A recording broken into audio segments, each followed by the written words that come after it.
sudah lama menikah dan mau menikahkan anak atau menikahkan cucu, tetap harus belajar fikih nikah. Karena jangan sampai dengan berjalannya waktu kita menganggap kita sudah paham semua, ternyata masih banyak hal yang belum kita penuhi, baik kepada istri ataupun istri kepada suami atau kepada anak dan lain sebagainya. Maka penting sekali kita belajar tentang fikih nikah ini. Kemudian Syekh mengatakan di sini kitabun nikah, fikih nikah. Wa huwa min sunanil mursalin. Menikah ini merupakan sunnahnya semua rasul. Sunnahnya semua rasul. Semua rasul menikah. Semua nabi menikah. Semua nabi menganjurkan untuk menikah. Tapi ada yang nabi tidak menikah. Iya, ada. Karena tidak sempat, udah keburu dibunuh oleh kaumnya. Siapa? Namanya Yahya. Yahya adalah nabi, salah seorang nabi yang meninggal sebelum beliau sempat menikah. Allah Subhanahu wa taala ceritakan di dalam Al-Qur'an dalam surat Ali Imran, wa hasuran wa nabiyan minal alamin. Maka Yahya itu kami angkat menjadi nabi dan dia juga hasuran. Kata para ulama ahli tafsir, hasuran itu maksudnya belum sempat menikah. Jadi dia belum menikah langsung dibunuh. Namanya Yahya. Yahya itu hidup, namun beliau wafat dibunuh oleh Bani Israel. Ya. Dan Bani Israel memang dari dulu ya orang Yahudi itu memang membunuh para nabi-nabi mereka, dibunuh semuanya. Namun menikah itu sunnahnya semua nabi. Nabi Adam menikah, anak cucunya Adam semua menikah. Nabi Nuh menikah, Nabi Lut menikah, Nabi Syuaib menikah, Nabi Saleh menikah, Nabi siapa lagi? Nabi Musa menikah, ya. Nabi Isa menikah enggak? Nabi Isa menikah enggak? Ya. Keburu diangkat atau sempat menikah? Wallahu a'lam bishawab. Nabi Muhammad menikah. Maka Nabi SAW menganjurkan agar kita semua menikah. Dan Allah Subhanahu wa taala izinkan bagi laki-laki menikah lebih dari 1, 2, 3 atau 4. Jadi bukan hanya boleh menikah, bukan hanya dianjurkan menikah, dianjurkan lebih dari 1, 2, 3 atau 4. Tentunya dengan tanda bintang, syarat dan ketentuan berlaku. Wa dalilu ala dzalika minal Qur'an, bahwasanya menikah ini merupakan sunnahnya para nabi, ada dalilnya dalam Al-Qur'an. Dalam surat Ar-Ra'd ayat 38. Allah Subhanahu wa taala berfirman, walaqad arsalna rusulan min qablika wa ja'alna lahum azwajan wa dzurriyyah. Allah Subhanahu wa taala, dan sungguh kami telah mengutus rasul-rasul sebelummu wahai Muhammad, dan kami jadikan untuk mereka istri-istri dan anak keturunan. Jadi nabi itu menikah, dan ini bantahan kepada para pendeta yang mengatakan kalau ingin mendekatkan diri kepada Allah tidak boleh menikah. Ini salah besar. Siapa orang paling dekat dengan Allah Subhanahu wa taala di kalangan manusia? Para nabi dan rasul. Namun para nabi dan rasul semuanya menikah. Jangan sampai ada seseorang mengatakan bahwasanya menikah itu menghalangi kita untuk taat kepada Allah. Bahkan menikah itu salah satu jalan menuju ketaatan kepada Allah. Makanya kita perlu ilmu menjadikan menikah ini menjadi jalan ketaatan, bukan malah jadi penghambat. Banyak orang setelah menikah nggak ngaji lagi. Banyak orang setelah menikah futur. Banyak orang menikah tidak lagi istiqomah di atas agama yang benar. Kenapa? Karena kurang ilmu. Boro-boro dia ingin mengajak istrinya, maka sebaliknya istrinya yang mengajak dia. Dan qadarullah istrinya agamanya belum bagus, ya, dan ini bahayanya. Maka laki-laki betul-betul harus memilih pasangan yang dapat menolong akhiratnya. Yang cantik banyak, Pak. Andai kita nggak dapat yang cantik di dunia, niatkan, ya Allah, qadarullah nih nggak dapat yang cantik di dunia, semoga dengan yang ini aku dapat yang cantik nanti di surga, berupa bidadari-bidadari yang tidak pernah tua. Begitu. Jadi kalau seandainya kita dipilih dengan 2 pilihan, gak ada pilihan lain. Satu cantik luar biasa, gak punya agama, agamanya buruk. Satu lagi pas-pasan, ya, alhamdulillah punya wajah, punya hidung, punya mulut, punya pas ya gitu ya. Tapi soleh luar biasa, siap hidup susah, siap mengingatkan dalam ketaatan, dah pilih yang itu. Bismillah. Agar nanti kita berjumpa lagi dengan dia. Kalau kita berdua masuk surga dua-duanya, nanti kita di surga, dia akan mendapatkan kecantikan yang luar biasa. Wah, kau istriku, iya kok cantik banget. Iya, dalam surga nggak ada yang jelek, semuanya cantik dan ganteng. Abalahum menikah, Allah izinkan untuk para nabi untuk menikah. Abalahum ittikhadaz zauja waz zaujat, boleh para nabi memiliki istri. Bahkan istrinya nabi lebih dari satu pun boleh. Nabi Muhammad berapa istrinya? 11. Istri Nabi Muhammad SAW berapa? 11.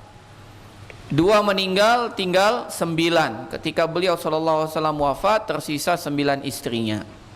Maka jangan bingung, katanya 9, kok 11? 11 itu total, 9 itu sisa istri Nabi ketika beliau wafat, ada 9. Wal adatu an yarzuqu minha auladan wa dzurriyyah, dan sebagian mereka atau mayoritas mereka mendapatkan keturunan dari pernikahan tersebut. Nabi kita Muhammad SAW punya berapa anak? 7. Punya berapa anak? 7. Nabi SAW punya 7 anaknya. Yang pertama Zainab, yang kedua Ruqayyah, yang ketiga Ummu Kalsum, yang keempat Fatimah. Ini perempuan. Ada yang laki, nama pertama Al-Qasim, yang kedua Abdullah. Khilaf di antara para ulama apa namanya, Abdullah atau bukan. Yang terakhir Ibrahim. 7 anak Nabi. Punya anak enggak? Punya. Cuman semua anak laki-laki Nabi meninggal sebelum baligh. Nabi mengatakan kalau seandainya ada nabi setelahku, pasti Ibrahim jadi nabi. Tapi Allah tidak mau menjadikan nabi lagi setelahku, maka Allah cabut Ibrahim sebelum mereka atau sebelum dia dewasa. Gitu. Jadi semua menikah. Wa qad dzakarallahu ta'ala ba'dahum fahaka anna Nuhan lahu imra'atun kafirah wa kadzalika Lut. Di antara para nabi diuji juga, tidak semua istrinya beriman. Ada istri nabi yang kafir, di antaranya istri Nabi Nuh, istri Nabi Lut, mereka enggak beriman. Pernah dengar kisah istrinya Nabi Lut? Ada malaikat datang kepada Nabi Lut dalam bentuk laki-laki yang ganteng luar biasa. Datang ke rumah Nabi Lut, kelihatan sama istrinya. Istrinya keluar ngadu kaum-kaumnya. Kaumku, itu Lut ada punya tamu ganteng banget, mau nggak ente datang ke rumah? Jadi istrinya yang ngasih tahu. Maka mereka pun datang ke rumahnya Lut, ngetok pintu, gedar-gedor. Lut, buka Lut, kami mau nyobain nih tamu ente gitu. Nabi Lut malu luar biasa. Siapa yang bikin? Istrinya. Ya, istrinya nggak mau beriman. Ya, ini istri, ini gambaran. Jadi seorang suami tidak punya hak apapun dalam memberikan petunjuk kepada istri. Nggak ada hak apapun. Istri pun nggak punya hak apapun untuk memberikan petunjuk kepada suami. Hak memberi petunjuk hanya milik Allah Subhanahu wa ta'ala. Yang mampu kita lakukan adalah berusaha menyampaikan petunjuk. Memastikan petunjuk itu diterima atau tidak bisa. Itu hak milik Allah Subhanahu wa ta'ala. Makanya terus kita berusaha, kita punya istri nasihati. Kalau istri kita yang paham, terus nasihati kita. Selalu menasihati. Karena kita tidak tahu kalimat yang mana yang akan diterima oleh istri kita. Jangan bosan-bosan. Jangan katakan kau inilah nantinya aku 10 tahun tak paham-paham. Nasihati terus. Karena petunjuk di tangan siapa? Di tangan Allah, bukan di tangan kita. Dah otomatis. Jangan kita kira kalau istri ustaz pasti soleha. Belum tentu, Pak. Iya Ustaz, iya ini istri Nabi. Hebatan Nabi bukan Ustaz.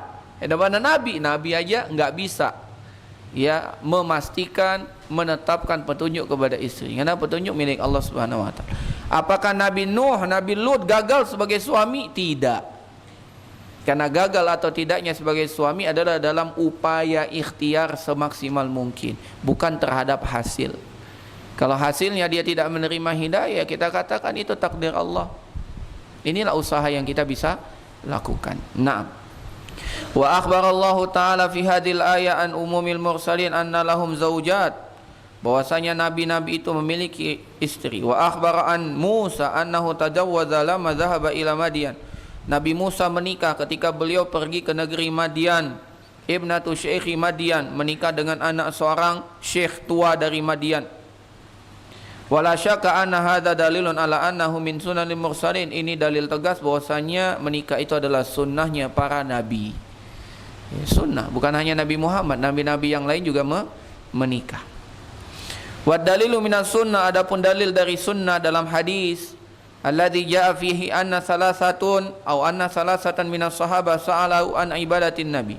Dikisahkan bahwasanya ada 3 orang sahabat datang ke rumah Nabi SAW bertanya tentang ibadahnya Nabi. Ibadahnya Nabi yang tidak terlihat oleh manusia, maksudnya ibadah di rumah. Maka mereka pun datang ke rumah Nabi, mendapati ada istri Nabi. Maka mereka pun bertanya bagaimana ibadahnya Nabi. Maka dijelaskan kepada mereka ibadah Nabi. Nabi itu salat, Nabi itu tidur, habis itu bangun salat malam. Nabi itu berpuasa, tapi juga Nabi berbuka. Bahkan kadang Nabi tidak berpuasa lama, terus baru berpuasa lagi. Kemudian dijelaskan bahwasanya Nabi SAW menikahi banyak wanita. Maka ketika mendengar penjelasan ibadahnya Nabi SAW, sepertinya biasa aja. Annahum taqalluha, mereka menganggap ibadah ini kok biasa banget ya gitu. Maka mereka menyimpulkan wajar kalau Nabi itu ibadahnya sedikit. Kenapa? Karena Nabi sudah dijamin surga. Karena Nabi SAW dosanya telah diampuni. Jangankan yang beliau lakukan, yang belum dilakukan pun sudah diampuni oleh Allah. Maka mereka pun mengatakan wajar kalau Nabi ibadahnya biasa-biasa. Sedangkan kita, siapa yang menjamin kita masuk surga? Belum tahu. Kita nggak tahu masuk surga apa neraka. Siapa yang dapat memastikan dosa-dosa kita diampuni Allah? Belum tahu. Maka kita pun harus lebih giat daripada Nabi. Maka salah seorang dari mereka mengatakan, kalau begitu aku sholat nggak pernah tidur. Satu lagi bilang, oh kamu sholat ya, kalau aku nggak pernah berbuka puasa setiap hari. Satu lagi, ente ibadah malam, ente ibadah siang, cemen katanya.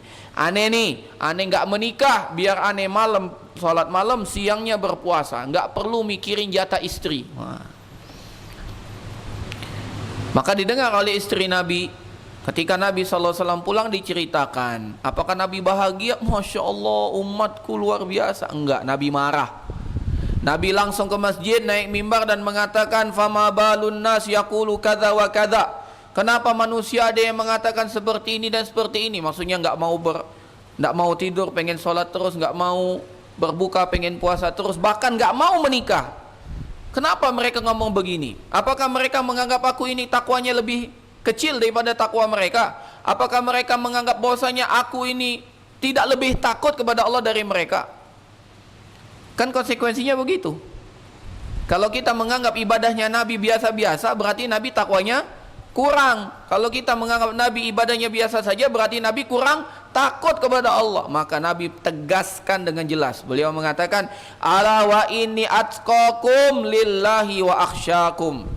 Ketahuilah bahwasanya aku adalah orang yang paling bertakwa di antara kalian. Gak ada yang lebih bertakwa daripada aku di antara kalian. Dan aku adalah orang yang paling takut kepada Allah di antara kalian. Jadi kalau kalian menganggap ibadahku sedikit, salah. Ini ibadah paling maksimal, kata Nabi. Ini ibadah maksimal tuh seperti ini, kata Nabi. Jadi jangan menganggap, wah itu kan wajar Nabi. Enggak, inilah yang maksimal tuh begini. Enggak ada yang lebih maksimal daripada ini, kata Nabi SAW. Maka barang siapa yang ingin berpuasa, maka hendaklah dia berpuasa dan berbuka. Barang siapa yang ingin sholat malam, tidur dulu baru bangun sholat malam. Barang siapa yang ingin fokus ibadah, jangan sampai terhalangi untuk menikah. Menikah, karena aku bahkan menikahi 11 wanita, 9 masih hidup bersamaku. Kemudian Nabi tutup sabdanya dan mengatakan, faman raghiba an sunnati falaisa minni. Siapa yang benci terhadap sunnahku, dia bukan bagianku. Jadi jamaah sekalian, ini kalau kita sedikit jauhkan pembahasannya, ini masalah bid'ah. Kalau ada orang menganggap ada ibadah yang lain yang boleh dilakukan tanpa petunjuk Nabi SAW, maka dia telah mengatakan ibadahnya Nabi itu masih kurang. Konsekuensi mengatakan ibadahnya Nabi kurang, berarti takwanya Nabi masih kurang. Berarti rasa takutnya Nabi masih kurang. Kenapa? Karena ada ibadah lain yang belum dilakukan oleh Nabi Shallallahu Alaihi Wasallam dan perlu ditambah lagi.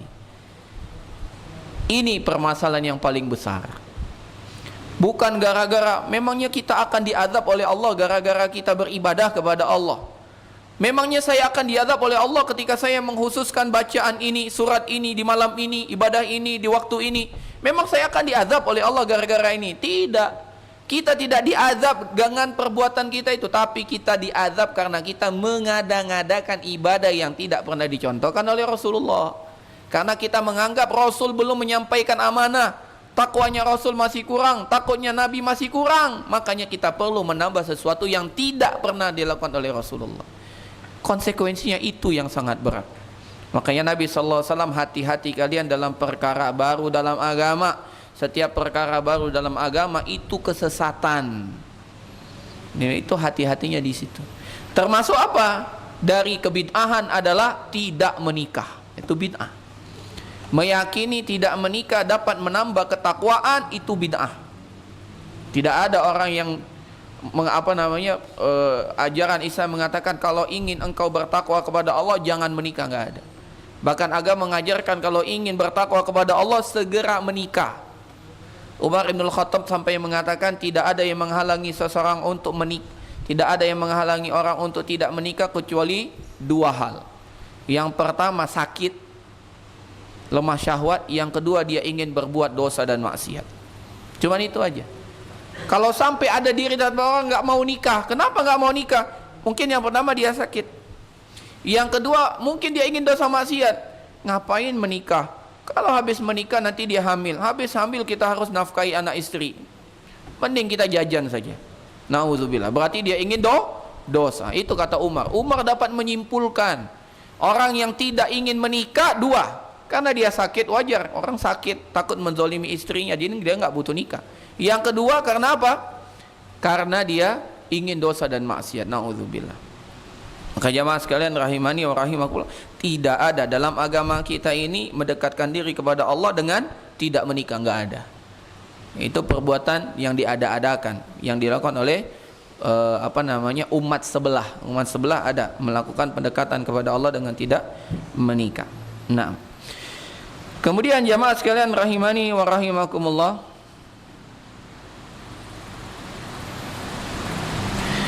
Syekh mengatakan wa fil hadis, dalam hadis yang lain, yakni Syekh mengatakan bahwasanya menikah ini adalah sunnahnya para nabi, kemudian beliau membawakan dalilnya.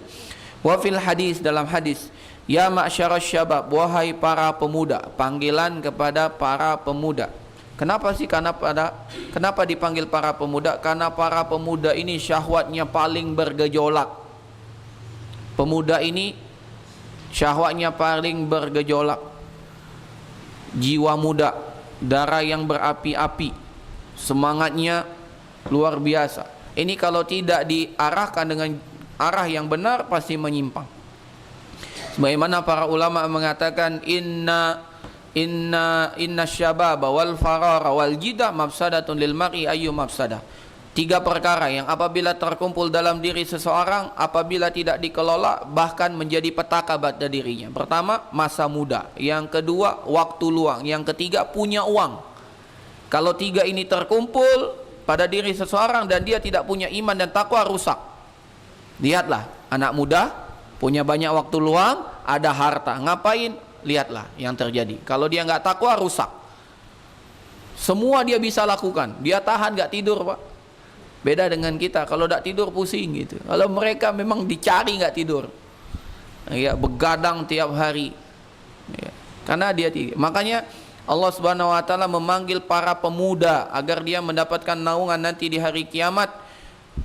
Ketika seorang pemuda itu hatinya tertambat ke masjid, kata Nabi SAW, 7 golongan yang akan mendapatkan naungan di sisi Allah di hari kiamat yang tidak ada naungan kecuali naungan dari Allah. Di antaranya syabun nasya'a fi ibadatillah, pemuda yang tumbuh dalam ketaatan kepada Allah. Pemuda, khusus untuk pemuda. Karena kalau pemuda ini tidak tumbuh dalam ketaatan pasti nyimpang dia. Makanya karena butuh pemuda yang taat kepada Allah, dipanggillah pemuda untuk nikah. Karena menikah adalah jalan ketakwaan. Ya ma'syarasy syabab, wahai para pemuda, man istata'a minkumul ba'ah, barang siapa di antara kalian yang memiliki bekal untuk menikah. Udah punya bekal untuk menikah. Maksudnya sudah mampu menafkahi. Tidak disyaratkan gaji tetap. Yang penting tetap bergaji. Enggak disyaratkan punya pekerjaan. Yang penting tetap bekerja. Jangan disyaratkan harus punya pekerjaan tetap. Enggak disyaratkan. Yang pasti dia mampu berusaha, bekerja, pontang-panting, banting tulang untuk menafkahi keluarganya. Boleh menikah. Jangan nunggu sukses untuk menikah. Menikahlah biar sukses. Itu kata para motivator kan begitu. Prakteknya sangat berat memang, tapi yakinlah kalau kita melaksanakan menikah ini karena memohon kepada Allah kesucian jiwa, Allah cukupkan, Allah kayakan kita. Benar saat iya. Allah kayakan dengan apa? Kita sekarang tenang di rumah, sudah ada istri. Itu kekayaan luar biasa. Walaupun kita nggak punya rumah masih ngontrak, tinggal di bedeng, tinggal di petak. Walaupun nggak punya kendaraan yang cuma 2 kaki yang bisa dipakai di mana saja tanpa bayar pajak, kita akan mendapatkan kekayaan. Kenapa? Ada istri yang selalu menemani kita di rumah. Falyatazawwaj, kalau sudah bisa mampu menafkahi maka segera untuk menikah. Fa innahu aghaddu lil basar, karena menikah itu lebih mampu menahan pandangan. Kalau enggak mata jelalatan. Pemuda mata jelalatan, pandai bersiul. Ya. Ada cewek cantik melewat, bersiul. Kalau di HP lihat akun cantik dikit, langsung follow. Ya, ikuti, apalagi subscribe. Matanya kemana-mana. Tapi kalau punya istri ditinggalkan, ngapoi? Kan aku dah nak kawin lagi, bini dewe. Aduh, pandangilah bini. Diam dulu dek, diam, mantep. Apa? Aku lagi nak nyingoi. Sudah, halal, ya. Dia ningok orang. Dan banyak sekali tertipu kalau di media sosial ini. Lihat, wow cantik nian. Pas wujud asli, wow pakai filter. Gitu. Wa ahsanu lil farji, lebih suci untuk kemaluan. Karena kemaluan ini kalau tidak diarahkan ke tempat yang halal, jatuh ke tempat yang haram. Nabi SAW ketika menjelaskan tentang masalah pahala, masalah sedekah, kata Nabi SAW, membantu orang mengangkat barang yang ketunggangan itu pahala. Ya, membantu orang naik ketunggangannya pun pahala. Bahkan ketika seorang suami berhubungan kepada istrinya, pahala. Para sahabat bingung, ya Rasulullah, ayadau ahaduna syahwatahu fayakunu fihi ajr. Apakah ketika kita menyalurkan hawa nafsu kita, syahwat kita dapat pahala? Enak banget ya Rasulullah. Memang iya gitu. Maka kata Nabi SAW, afala ra'aita idza wada'ahu fil haram akana lahu wizr. Coba bayangkan, kalau dia letakkan di tempat yang haram, dapat dosa nggak dia? Oh tentu, kata mereka, pasti dapat dosa, zina. Nanti dapat dosa, apalagi kepada sesama jenis, wah, liwat, homo, lebih besar lagi dosanya. Kata Nabi SAW, kalau dia taruh di tempat yang haram, dia dapat dosa. Begitu juga kalau dia ditaruh di tempat yang halal, dia dapat pahala. Gitu. Luar biasa. Berarti menikah itu jalan menuju ketakwaan, jamaah sekalian. Wa man lam yastati, namun barang siapa yang belum mampu, belum punya kemampuan untuk menafkahi, masih khawatir pada dirinya, kayaknya nafkahi diri sendiri aja nggak bisa ini, gimana nafkahi anak orang gitu ya. Masih ada ketakutan. Apa solusinya? Fa alaihi bisawmi, maka dia harus banyak berpuasa. Harus banyak berpuasa. Fa innahu lahu wija, karena puasa itu dapat memecah syahwatnya. Maka cuma 2 pilihannya untuk para pemuda, nggak ada yang ketiga, cuma 2. Kalau bisa segera menikah, kalau nggak bisa berpuasa. Tapi pemuda sekarang nikah dak galak, puasa apa lagi? Akhirnya tadi, jika terkumpul 3 hal, masa muda, waktu luang, ada uang, sudah rusak. Ya, maka kita lihat sekarang ada yang boncengan motor bram, nongkrong di pinggir jalan, di taman, di bioskop, di mall. Gara-gara apa? Nikah nggak mau, puasa nggak mau, jadinya begitu. Kalau ditanya kenapa belum menikah, wah motor wong tua. Kalau begitu berpuasa, ada kuat juga puasa om katanya. Akhirnya apa? Ya itu pacaran seperti itu. Nauzubillahi min zalika. Dan sayangnya orang tuanya mendukung. Orang tuanya mendukung. Ketika anaknya sudah mulai SMA, anakku kayaknya butuh motor. Biar dilirik oleh teman-teman gadisnya. Kasihan. Biarlah bapak motornya jelek, anak motornya bagus. Anak motornya motor second tahun 80, masih pakai oli campur, ya. Sedangkan anaknya masya Allah full injection, motor bagus. Kenapa? Karena bapaknya sudah laku, udah punya ibunya, udah punya istri, sedangkan anaknya belum. Biar anaknya bisa gagah. Nanti kalau di sekolah pulang bisa bonceng teman perempuannya. Nauzubillah. Ini orang tua yang tak paham agama. Wajib orang tua ini duduk di majelis ini belajar fikih nikah. Untuk apa lagi? Untuk membimbing anaknya biar benar. Biar anaknya juga diajak untuk ikut pengajian biar tahu bagaimana cara fikih nikah yang benar. Jamaah sekalian rahimani wa rahimakumullah. Wa ikhtalafa fima idza kana dha'ifu syahwa fa hal afdallahu an yatazawwaj an la. Maka di sini kita tahu menikah itu hukum asalnya sangat dianjurkan. Hukum asal menikah itu dianjurkan. Hukum asal menikah itu sunnah. Tapi apabila sudah ada indikasi, apabila dia tidak menikah, dia akan melakukan perbuatan yang haram, maka naik tingkatannya jadi wajib. Contohnya tadi, kalau dia tidak menikah, dia aman saja, dia tidak ada ketertarikan untuk nyari kawan-kawan perempuannya di Instagram ataupun Facebook, berarti nikah masih sunnah. Tapi begitu dia ketika ngelihat temannya di sekolah, dia sudah mulai larak lirik. Ketika berpandangan, bertatapan mata dengan temannya, teman perempuannya, dadanya langsung berdebar, dak dikduk, salah tingkah, iya, terus cari perhatian, berarti sudah naik levelnya, bukan lagi sunnah, namun sudah ke arah wajib. Kalau dia sampai ingin pacaran, pengen nembak anak orang, padahal itu melanggar, karena bisa jadi mati anak orang, gitu ya, karena ditembak, maka itu hukum nikahnya wajib. Apalagi dia telah menggerakkan tangannya untuk chatting dan mengatakan assalamualaikum ukhti, sudah wajib nikah. Kalau orang tuanya tahu, bantu anaknya biar bisa punya kemampuan menafkahi. Entah modalkan jualan, entah apa, tolong dibantu, jangan sampai anaknya terjatuh dalam perbuatan yang haram. Tapi masih sekolah, walaupun masih sekolah, tetap harus dinikahi. Kalau enggak, maka dia harus dipaksa berpuasa. Enggak ada pilihan, cuma dua itulah. Kalau sudah pengen nikah, nikah. Kalau belum, puasa. Tekan terus berpuasa. Karena sering cerita, anak punya kenalan, anaknya kuliah, awalnya normal. Tiba-tiba masuk semester 3, dia kuliah di Bandung, bapaknya di Bogor. Ketika bapaknya kunjungan dengan ibunya ke Bandung, diajak makan, biasanya fokus cerita gitu. Tiba-tiba senyum sendiri pegang HP. Makanannya nggak dimakan. Wah, ini sudah kena virus, ya. Virus merah jambu. Kata bapaknya, "Bu, tanyain." Ya. Dengan siapa dia? Ditanya, akhirnya jujur, "Iya, dengan fulan. Orang Sumatera." Oh, Masya Allah, orang Sumatera ini memang menarik ya. Orang Sumatera. Oh iya gitu. Panggil, suruh datang.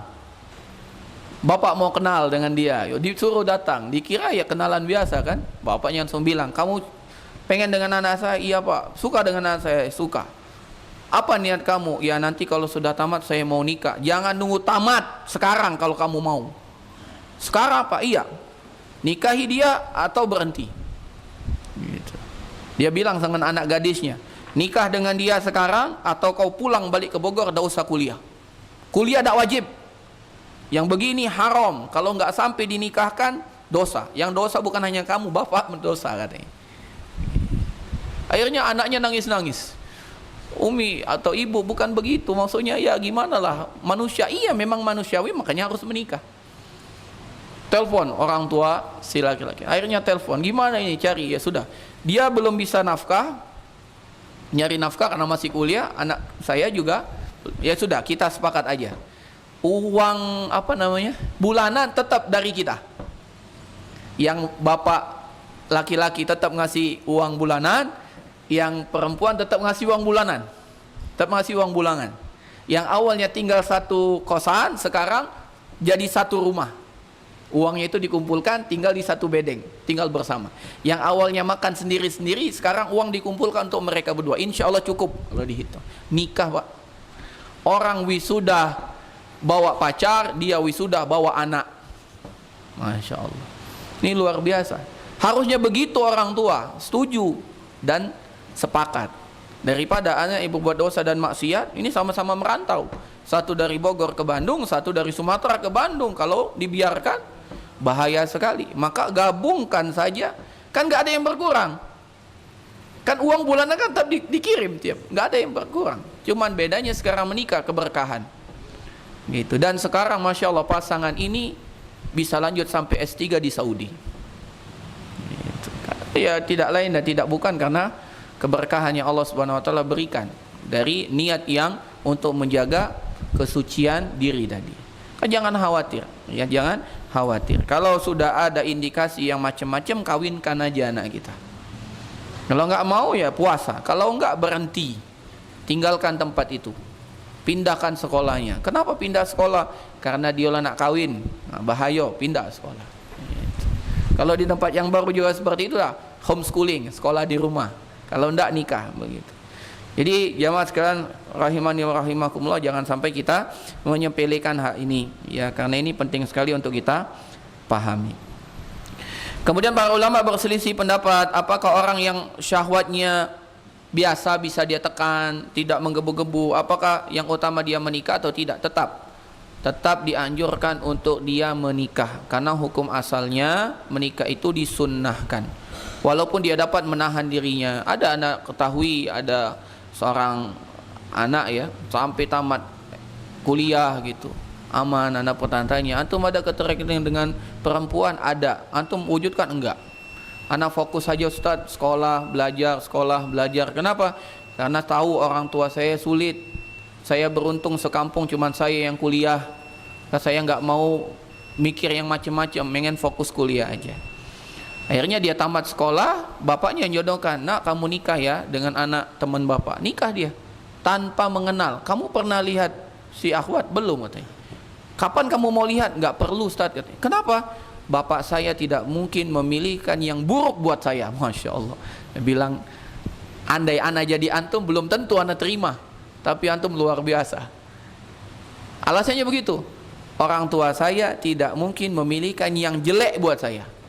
Ketika bapak saya memilihkan buat saya istri, berarti itu yang paling cocok dan paling bagus buat saya. Diterima. Nikah, Pak. Punya anak sekarang. Masya Allah. Alhamdulillah.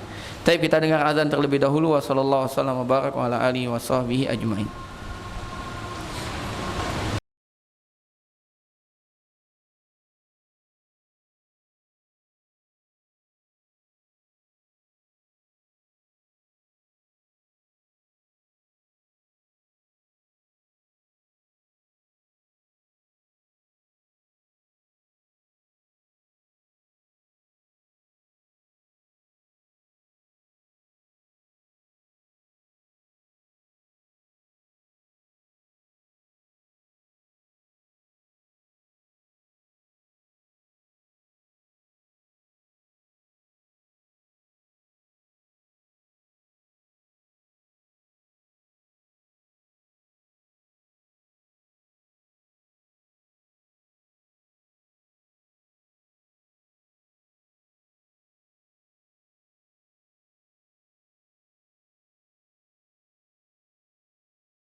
Assalamualaikum warahmatullahi wabarakatuh ajmain. Kita lanjutkan jemaah sekalian sedikit tentang nikah ini.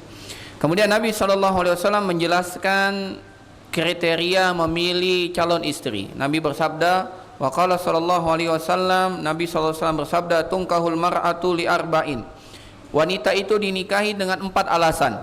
5 liha, yang pertama karena hartanya, wa hasabiha, karena kedudukan keturunannya, nasabnya, wali jamaliha, karena kecantikannya, wadiniha, dan karena agamanya. 4 perkara yang manusia biasanya memilih istri. Pengen istri yang punya harta, pengen istri yang punya kedudukan, nasab yang bagus, pengen istri yang punya kecantikan, dan pengen istri yang punya agama. Kalau bisa semuanya dominan, hartanya banyak, keturunan orang bagus, dan cantik plus agamanya juga. Ini kan pengen digabung. Kalau bisa dapat ini, masya Allah, ya nikmat.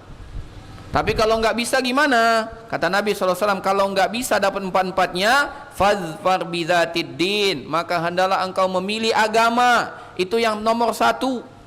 Timbangan yang nomor 1 tentang agama. Taribat yadak, engkau akan beruntung. Walaupun cantiknya biasa, hartanya biasa, kedudukan biasa. Tapi kalau dia punya agama, engkau pasti beruntung. Sebaliknya, kalau engkau pilih hartanya, pilih cantiknya, pilih nasabnya, enggak punya agama, engkau enggak akan beruntung. Nah, jadi kriteria yang pertama yang harus menjadi poin utama agama. Agamanya terlebih dahulu. Wa yanbaghi an yahtara dzatad din, harus memilih yang punya agama. Ini nomor 1. Wal hasab, juga kita lihat keturunannya. Wal wadud, demikian juga potensi dia mencintai kita. Jangan sampai kita mencintai wanita yang kemungkinan kecil dia akan mencintai kita, jangan nikahi. Dan yang keempat adalah pilihlah wanita yang bisa memberikan banyak keturunan kepada kita. Jadi kriterianya ada 4. Yang pertama agama, yang kedua nasabnya. Ini keturunan siapa harus jelas. Yang ketiga adalah penyayang. Penyayang kepada suami, penyayang juga kepada anak-anak, penyayang kepada keluarga. Yang ketiga, dia berpotensi memberikan banyak keturunan kepada kita. Maksudnya subur. Dari mana kita tahu subur? Dari keluarga-keluarganya. Ya, dari keluarga-keluarganya. Maka 4 hal ini yang menjadi fokus kalau kita ingin memilih istri.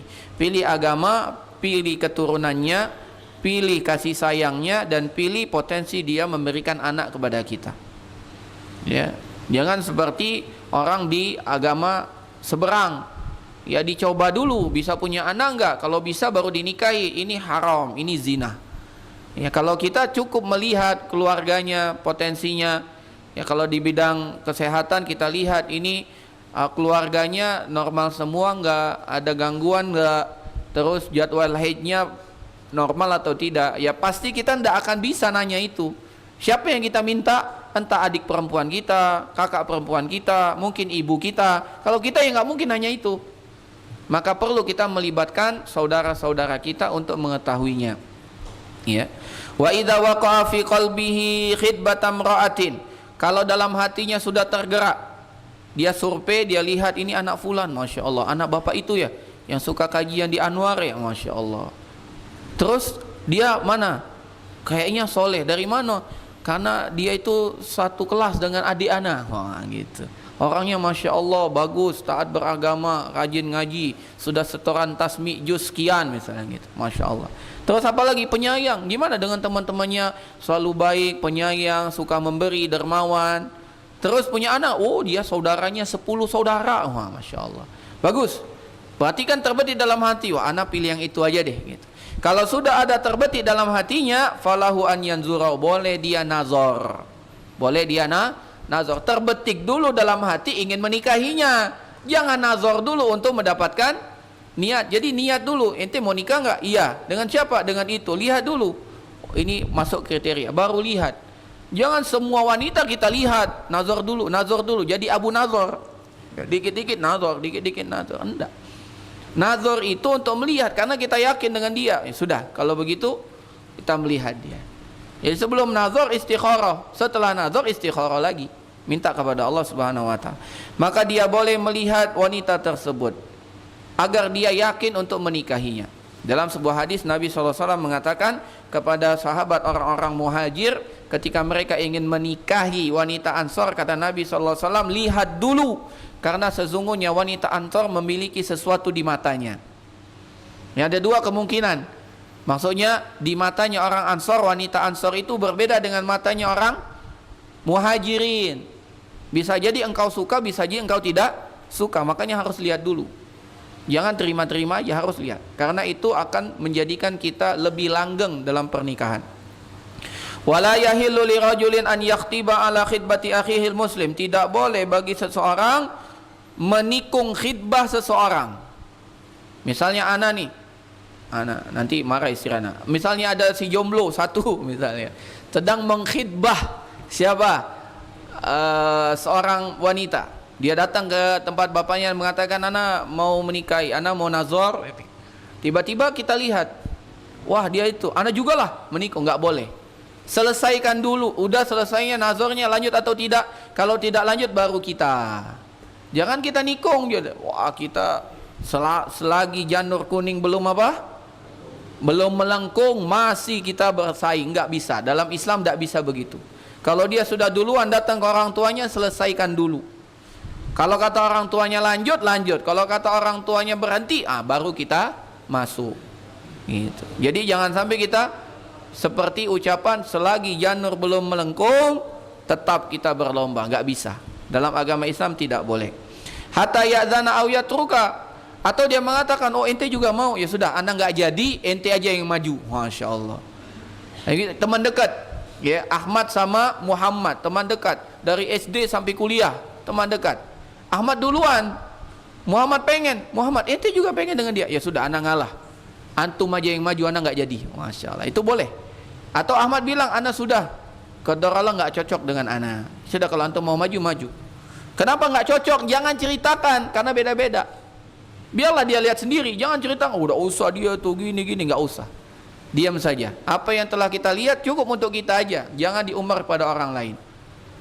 Jangan sampai kita bercerita seakan-akan itu jelek, buruk gitu. Tapi di mata orang lain enggak, kan nisbi, relatif.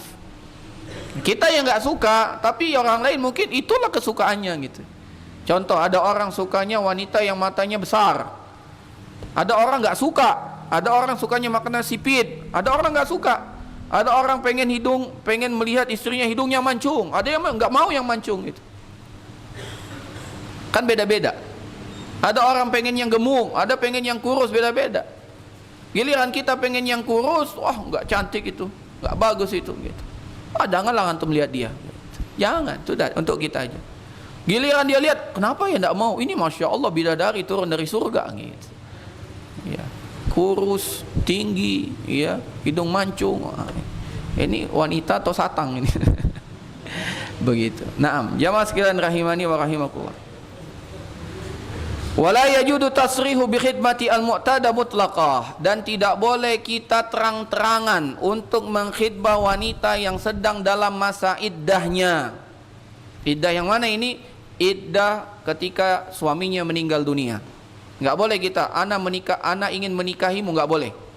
Kalau dalam masalah iddah enggak boleh. Seorang laki-laki ketika ada wanita yang sedang dalam masa iddah, tapi bukan iddah yang bisa dirujuk ya, itu masih istri dia, enggak boleh.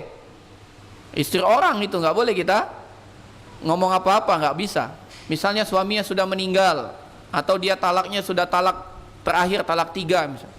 Kita mau ngomong boleh, tapi nggak boleh kalimatnya khidbah, kalimatnya nikah, nggak boleh. Boleh kita mengatakan masya Allah, ukti, masya Allah, ini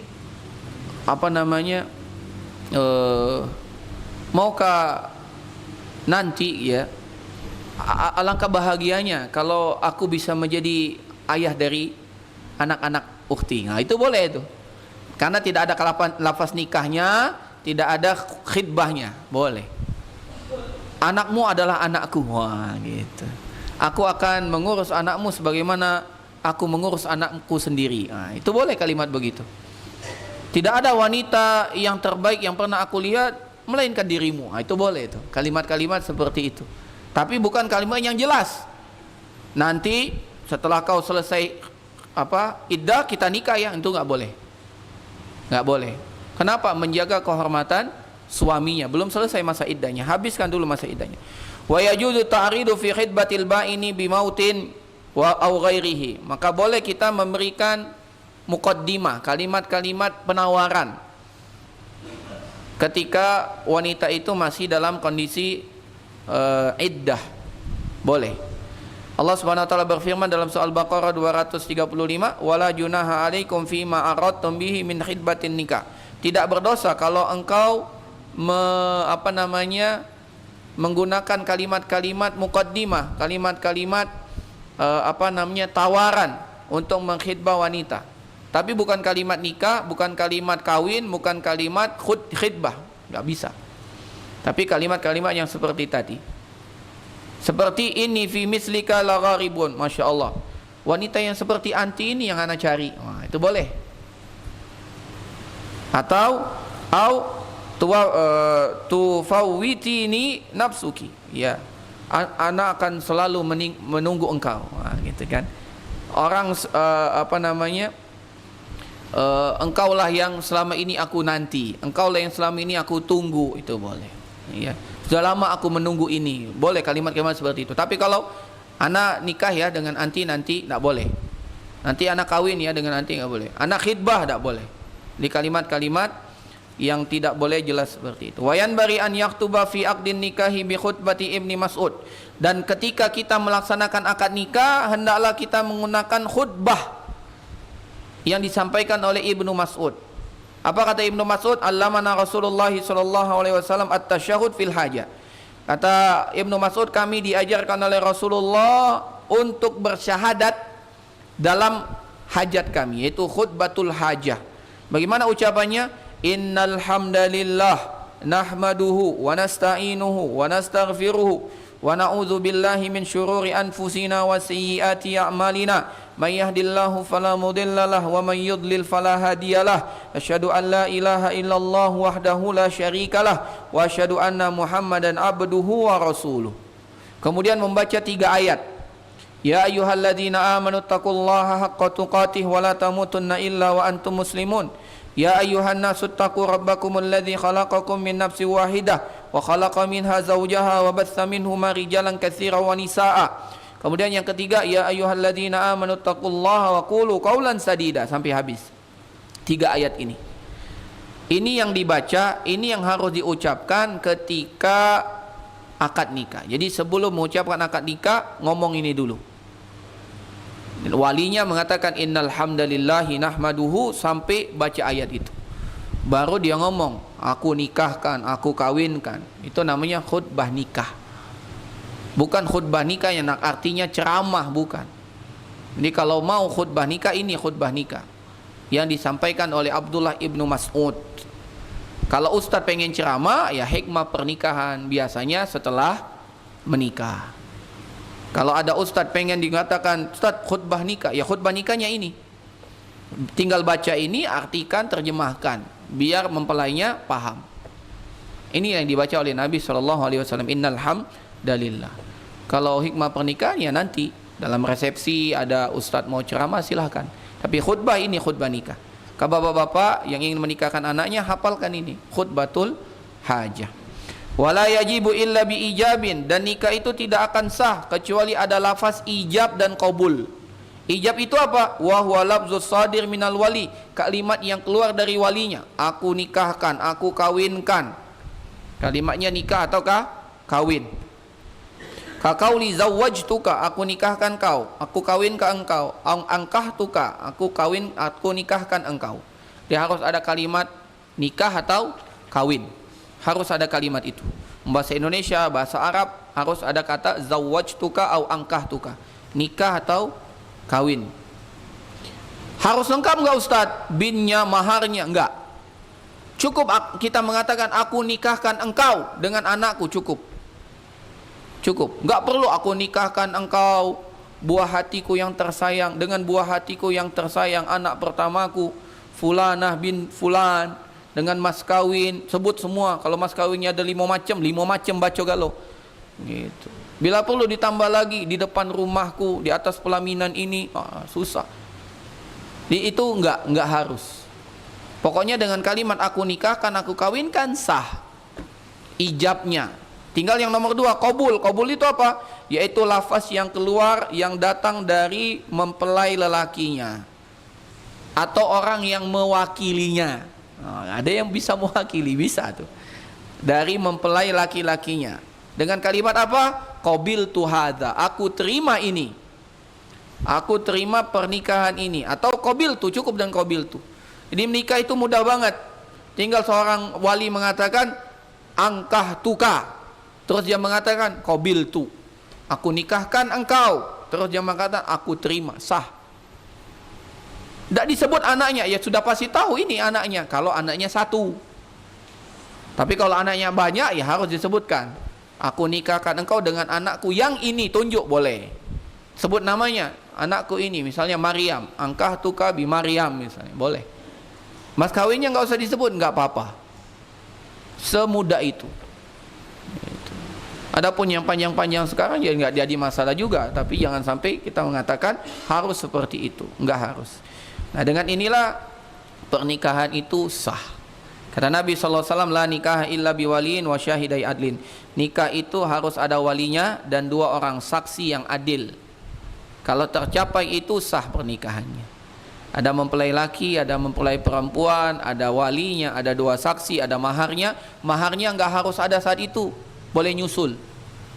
Boleh nyusul. Andai dia menikah tanpa menyebutkan maharnya, sah. Terus gimana maharnya? Maharnya mahal misal, mahal yang ada di masyarakat saat itu. Apa biasanya? Minimal apa? 1 gram, ya berarti 1 gram gitu. Kalau disebut lebih bagus lagi. Wallahu a'lam bishawab. Dengan ini kita selesaikan dalam bab muqaddimah tentang masalah pernikahan. InsyaAllah pada pertemuan berikutnya kita akan bahas tentang syarat-syarat nikah. Wassallallahu wasallam wa barak wa ala alihi washabihi ajma'in. Jika ada pertanyaan kami persilakan. Ya, silakan.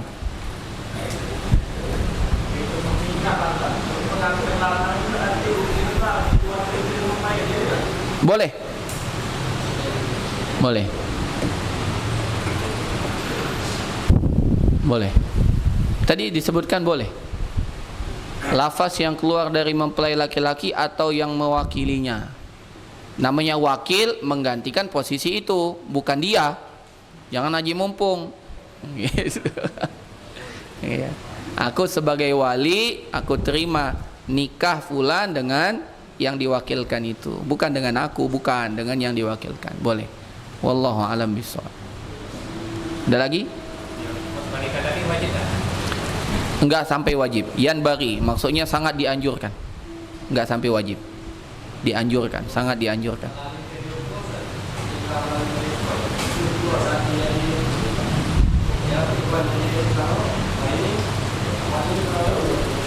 Wallahu a'lam bishawab. Kalau memang itu nyata, real, bukan fake, bukan apa namanya hoax, boleh. Boleh, sah. Iya. Sah, iya. Ada seorang ustadz mahasiswa S3 Madinah, nikahnya begitu. Nikahnya begitu. Jadi pengennya begitu liburan datang ke Indonesia, udah suami istri. Jadi nikahnya beliau masih di Madinah. Video call. Tapi kita ada regulasi. Ingat ya mas sekalian, ini kita bahas fikih agamanya, tapi kita punya regulasi di Indonesia. Ya, wallahu alam. Bagaimana regulasi pemerintah? Boleh nggak apa namanya mempelainya itu diwakilkan atau ini? Sepertinya harus dihadirkan itu. Sepertinya harus dihadirkan. Nggak bisa video call itu biasanya. Kalau oleh Pak KUA-nya, takutnya beda orang, nah, gitu ya. Gitu. Tapi kalau secara hukumnya, kalau kita bisa memastikan itu memang benar, boleh, sah. Uangnya memang itu real ya, bukan orang yang lain. Gitu. Wallahu a'lam bishawab. Ya.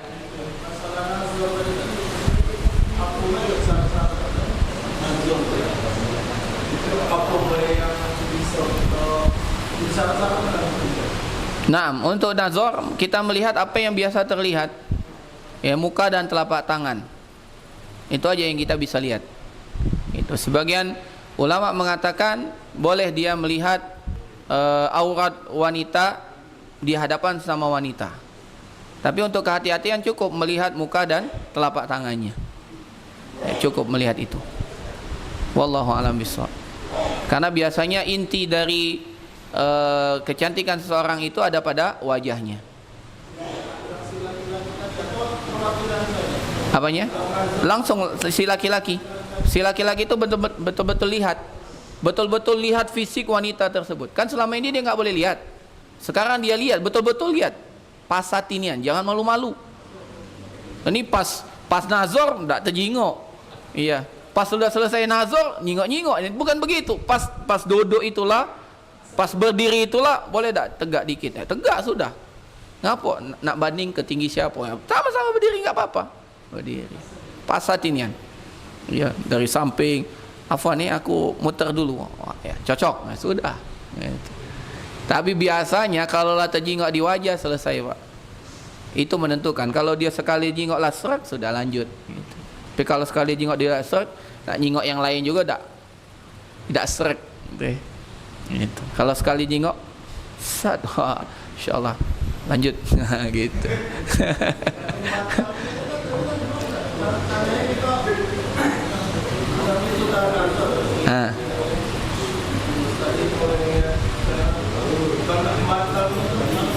Ya tinggal sudah selesai. Kalau mau di saat itu ya mungkin jaga perasaan ya. Betul selesai nanti Pak saya istikharah dulu walaupun dalam hati udah tetap ini. Ya tidak saja. Anak istikharah dulu nanti anak kabarkan. Oh iya khair taib. Anak-anak juga nanti anak tanya mau apa enggak ya sudah. Bilang Pak anak udah istikharah alhamdulillah Pak. Ya anak mohon maaf dan terima kasih sebelumnya. Kayaknya anak belum bisa lanjut. Nah, gitu sudah. Atau Pak, Masya Allah inilah yang anak cari Pak. Kapan kita kawinnya? Ah, itu boleh. Silahkan. Kalau nak batalkan tinggal bilang aja, nggak jadi, nggak lanjut. Yang wanita juga sama. Wanita punya hak untuk menolak. Kata Nabi SAW, wa iznuha somtuha. Wanita itu tanda dia setuju dia diam. Kalau dia tidak setuju ngomong. Kalau wanita cuman kesemsem berarti setuju. Tapi kalau dia, ngapa bah yang itu, jangan yang itu bah, berarti dia udah setuju. Kalau bapaknya sampai bilang, wah anak saya mau sekolah dulu, mau kuliah dulu, jangan sampai kita ngomong, anak tunggu Pak sampai tamat. Jangan, itulah ditolak antum itu sudah. Anak tunggu Pak. Oh tapi dia baru masuk semester awal, tidak apa-apa Pak, 4 tahun anak nunggu. Itu tandanya dia nolak antum sudah. Oh ya Pak baik kalau begitu ya.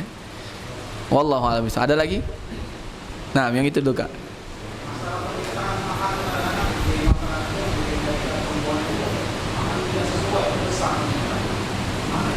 Naam, untuk mahar jamaah sekalian, mahar itu milik istri ya, bukan milik wali. Ana ulangi, mahar itu milik siapa?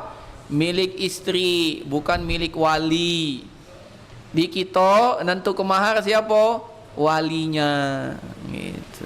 Jadi mahar itu milik istri, istri yang berhak ya, sampaikan. Dan mahar istri-istri Nabi yang mudah. Bukan yang murah, yang mudah. Yang mudah.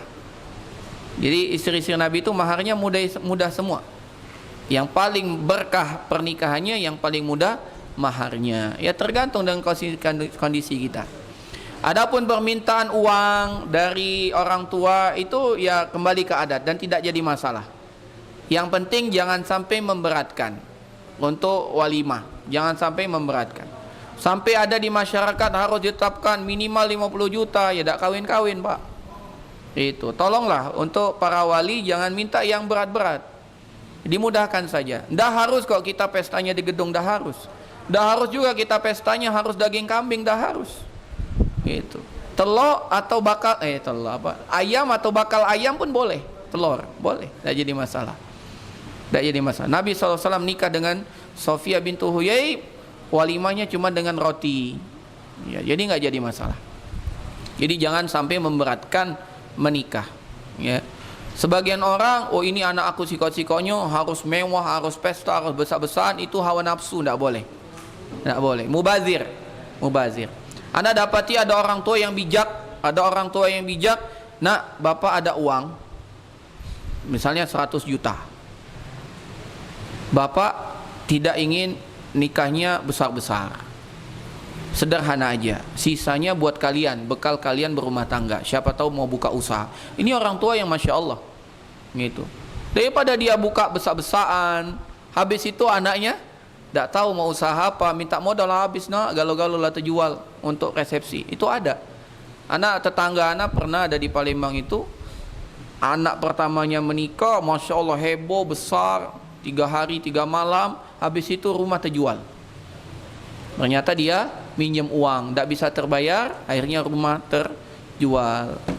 Jadi jangan boro-boro ingin membantu anaknya untuk dapat modal, dianya pun habis modal, terjual rumah. Nauzubillah, gara-gara menikahkan anak. Ini nggak patut seperti itu, Pak. Silakan, Kak.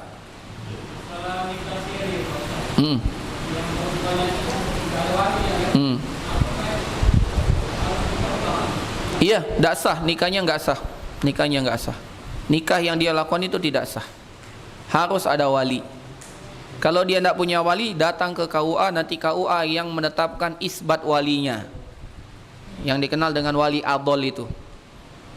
Jadi KUA yang mengurus itu, nanti ada sidang isbatnya di pengadilan agama, baru nanti ditetapkan siapa wali adolnya, ya siapa, atau langsung ditetapkan sebagai wali hakim, ya gitu. Wallahu a'lam bishawab. Nggak boleh langsung dialihkan ke yang lain, nggak boleh.